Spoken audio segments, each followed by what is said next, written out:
Ego, déjà dites-nous comment ça va. Vous avez une saison pensée différemment.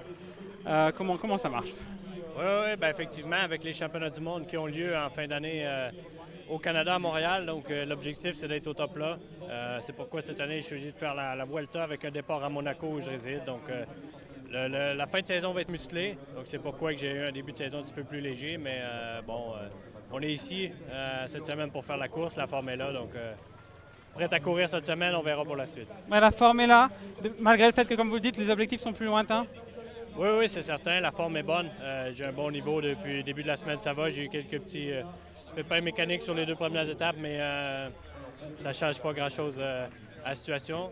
On a deux belles journées qui arrivent, dont aujourd'hui et demain, pour les échapper, je pense. Donc, on va essayer de faire un tour à l'avant, si c'est possible. Ouais, c'est les étapes que vous aviez cochées, ces deux étapes-là. Définitivement, aujourd'hui et demain, il faut voir un peu comment le peloton va réagir.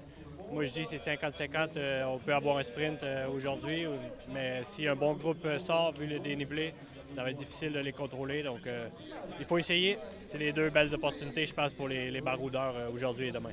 C'est un profil un peu particulier parce que les premiers deux tiers de l'étape sont assez difficiles.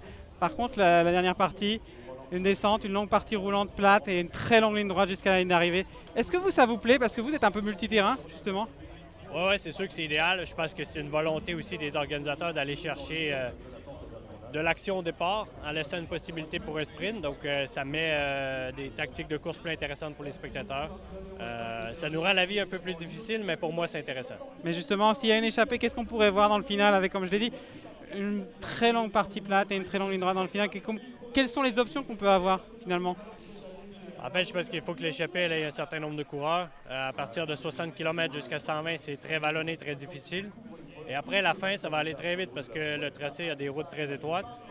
Il y a du vent aussi et ça va être difficile pour une équipe de s'organiser après la descente. Ils ont seulement 20 km pour attraper une échappée qui est nombreuse, c'est très compliqué.